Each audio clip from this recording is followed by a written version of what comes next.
na okay na magbahala na. Pagdating sa pera, pero na-realize ko habang tumatagal, mas lumalaki ang responsibility para sa sarili, para sa pamilya, para sa kinabukasan. Ang totoo, hindi kailangan ng malaking pera para matutong mag-ipon at mag-invest. Ang kailangan, tamang kaalaman, tamang gabay, at tamang na simula ngayon. Tama.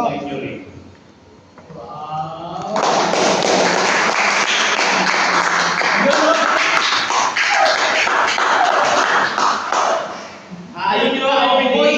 Yung tanong. Alam niyo, everyday gusto ko talaga nag-picture tayo kasi remember natin din, iba na araw yung Linantad niyo yung mukha. Last na po, sir. kaso ng babae, di ko mahihis din yung pangalan ko. Iba yung pangalan ko. Aray ko, mali, wrong spelling.